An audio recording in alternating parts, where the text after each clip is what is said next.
Boy, it looks pretty dark. Can you see behind me? I got me a new canvas. It's standing up on its end. It's really going to be a vertical piece, a horizontal piece. That's vertical as it is right now. It's awful dark in here. See if we can change that.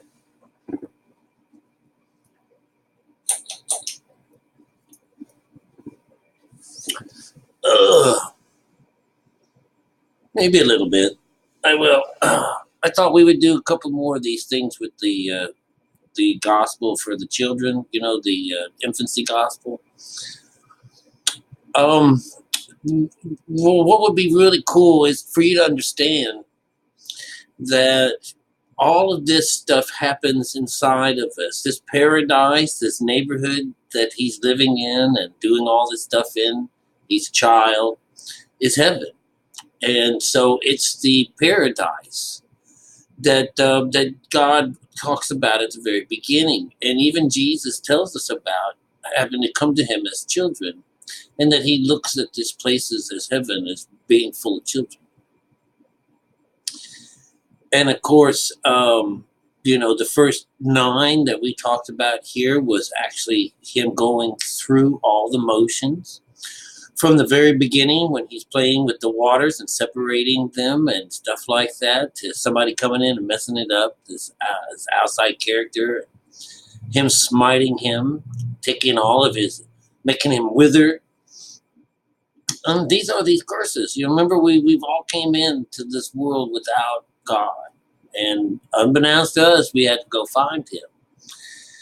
And so we also found out in the Bible that this is the way it is, and that you have to overcome the outside world. You have to overcome the earth, which is through the works, and it could take several lifetimes to do it. You know, who knows what we were, boys or girls. Maybe we made it all the way from being an infant. Maybe we got killed right away. Who knows? But all of these things would bring us to some place on earth that had this word. And regardless of what the outside of the word says, it's what was on the inside that counts. That's how it works. You have low-hanging fruit on these plants, and these other hold the real fruit. The real fruit is inside, and you can't get to that so easily. So it just takes a little bit more work to get that place.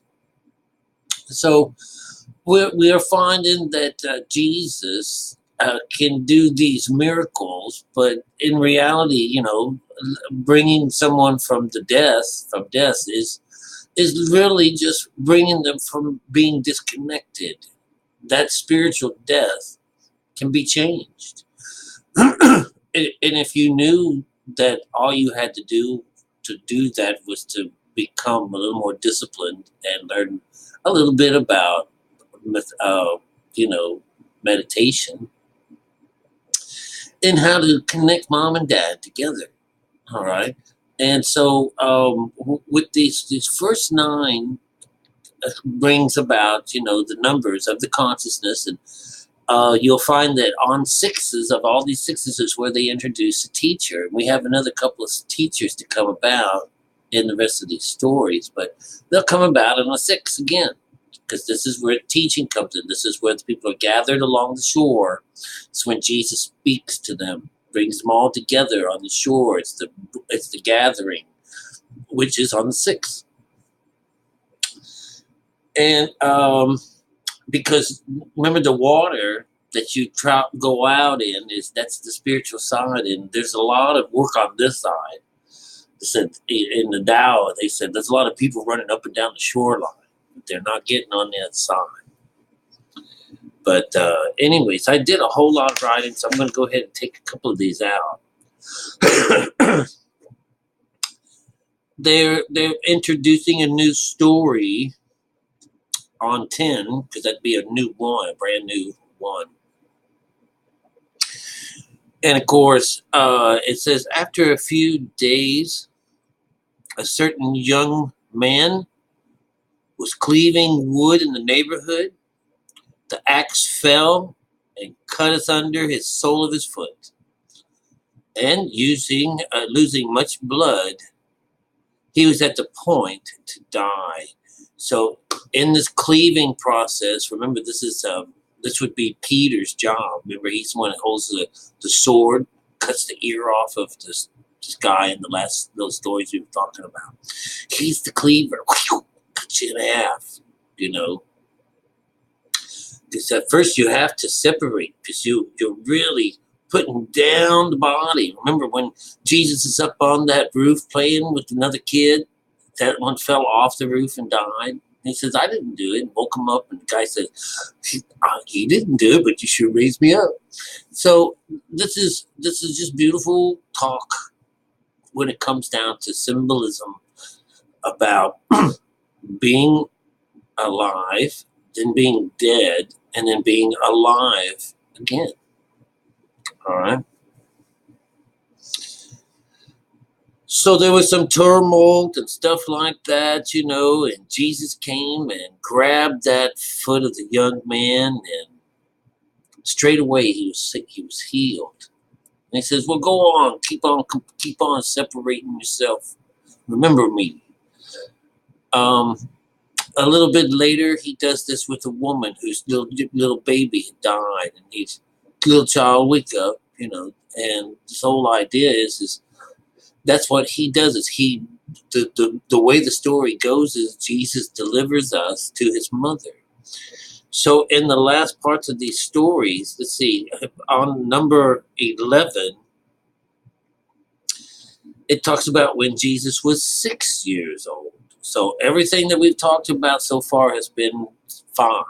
And so when Jesus was 6 years old, this is a story where his mother sent him to draw some water and bear it into the house.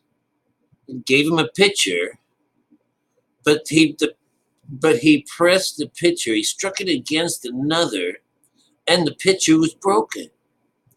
So this was something that he wasn't able to contain any water in. So what he would do on the second part of this was adding, he took his garment, which he was wearing, and he filled it with water, and he brought it to her instead. Now, it's kind of hard to think about that he was carrying around some skin. But you'll find that the story goes is that when he meets up with with mother, when he does these things, this is just like the 6 empty jars. Mother asks him to go and it winds up being he draws the water, or he has someone else draw the water. But it's the same thing, bringing water and turning it into wine. And so what you would get out of here is that the wine, the emptiness. The jar was empty of water, which is spirit. And so he took his coat, his clothes, and filled it full of spirit. And when he came back home, his mother kissed him. And she kept this to herself. So, because, it just seems a little strange that he took his because I know what our garments are, and he filled his garment, he filled his skin with this. It was, all right, so he spread out his garment, and he filled it with the water and brought it to his mother. All right. Well, when the one that was with him, that would be his father, gets filled with the water. This is the whole point of even the baptism and when Noah has to have the water so high that it comes all the way up to here above the mountains where the ark came to rest. Make sure all that was underneath that particular part was gone. All right. And 12 became a sowing. He went out sowing with his father. All right, this is 12. 12 represents 3, and that's the divine intervention. And of course, he goes out and he puts out 1 kernel of corn, and he gets 100-fold back, and he gives it to the poor people.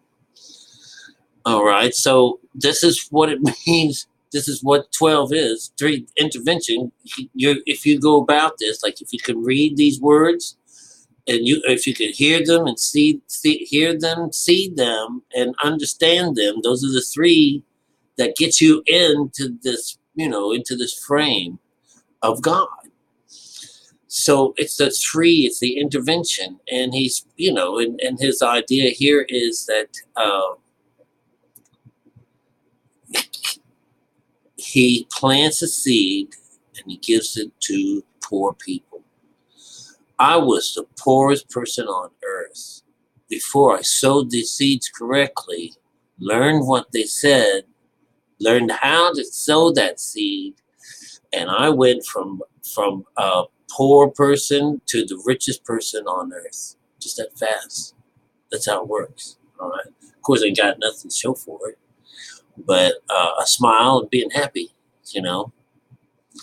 So, and being forgiven of sins. It's pretty interesting too to have this light, to be lighter from not having these burdens of sins and things like that. To be lighter because now we know more about ourselves and this God, that it takes away a particular mystique from it, but it's still mystery, even though we have really taken this Bible apart and all, we still haven't uncovered everything.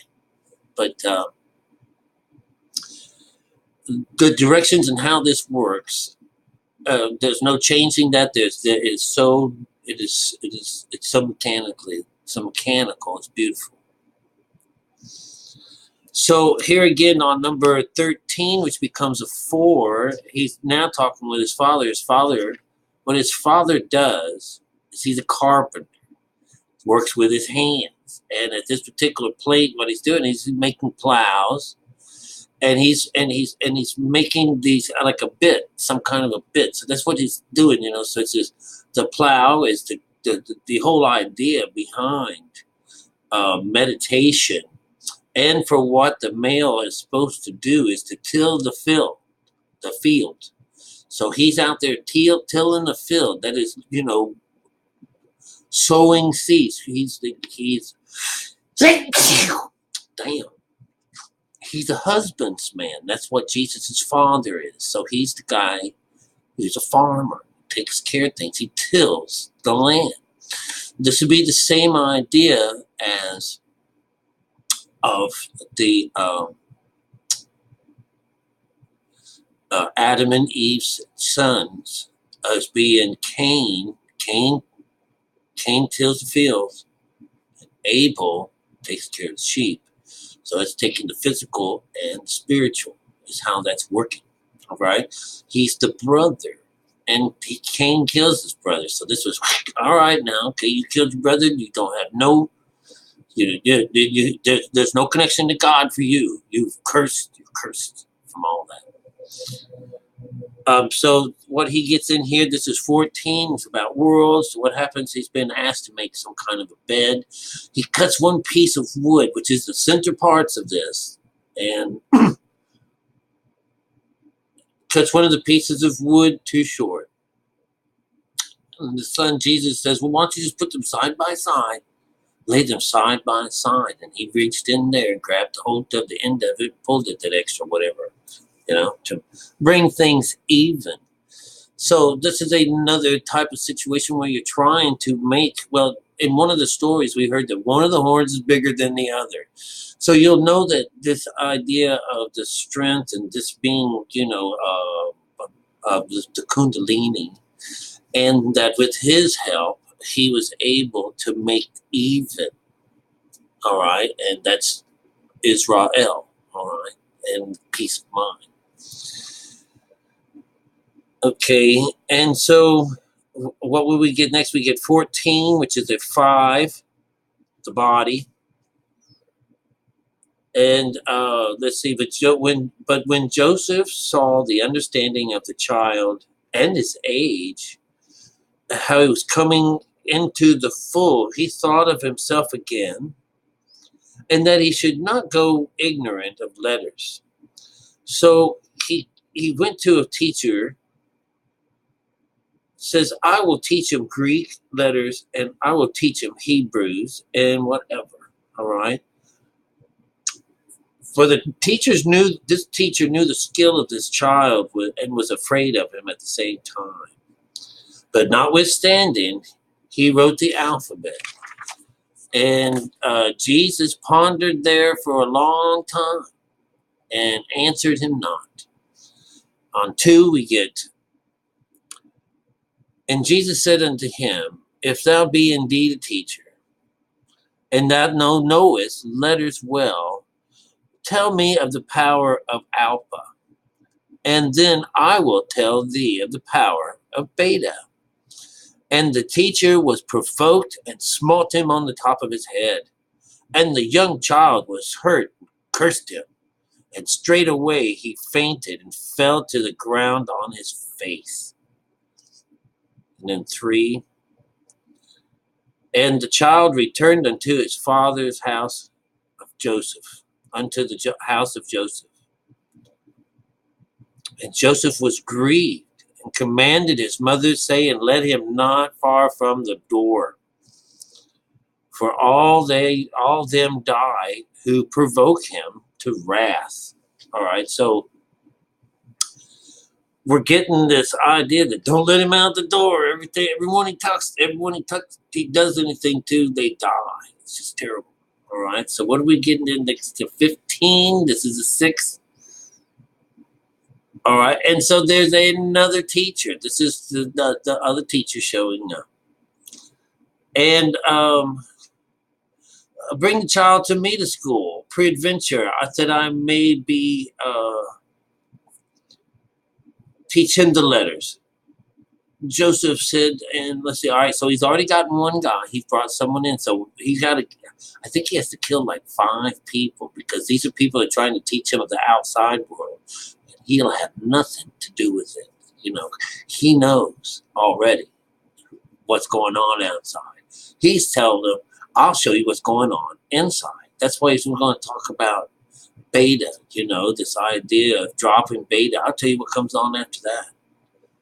All right, so this becomes a 6, which represents the works. And so this particular guy, he didn't mind, and he followed this one gladly. So in the boldness of the school, he found a book, la la la la.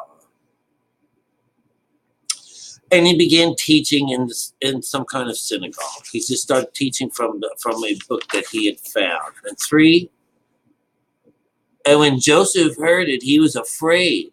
And he ran to the school thinking, this guy's about to get killed. Because all he was listening to was his son. And he thought that, oh my God, that other guy must have been called out again as being dumb and insubordinate or whatever, and probably been smited by the kid. But he found out that it didn't happen that way. So what happens is in 4, he says, when the young child heard that, he smiled upon himself, on him, and said, for as much as thou hast said, well, firstborn right witness. Is that it?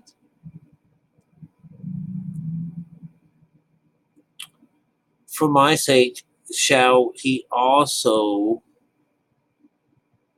that was smitten be healed. Oh, and forthwith the child followed to his house, took the young child and departed unto his house. So Joseph took the young child and departed into his house. So this was 6. And on 7, and Joseph sent his James out to bind some fuel. This is to tie up some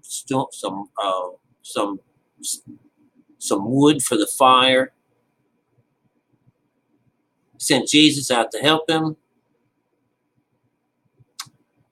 This son, James, got bit by a viper, came close to death, and Jesus saved his life. It's another one of those situations where he has gone about trying to bring someone to life just by touching them, all right?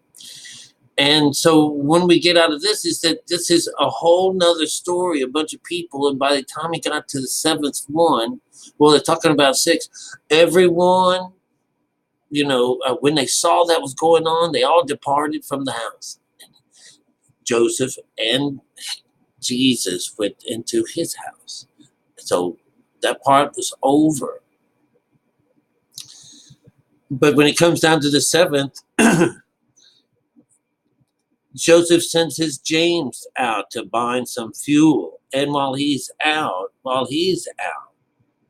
Jesus has to save his life because Jesus went out with him, right? So this becomes another save. We've saved them first, and now we've got to save this one second, the brother, all right, the brethren. That's the way it worked out the other day.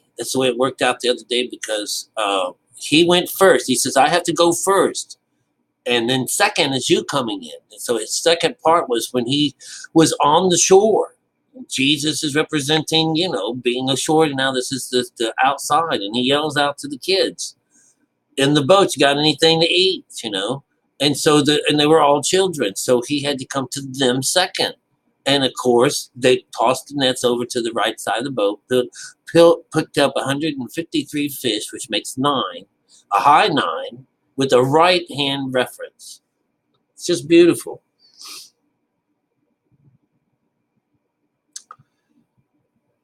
So in the neighborhood of Joseph, so this is number 8. 8 becomes a lockdown, all right? And the number means control. And so what happens is there was a little child fell sick and died. And his mother wept sore. And Jesus heard that.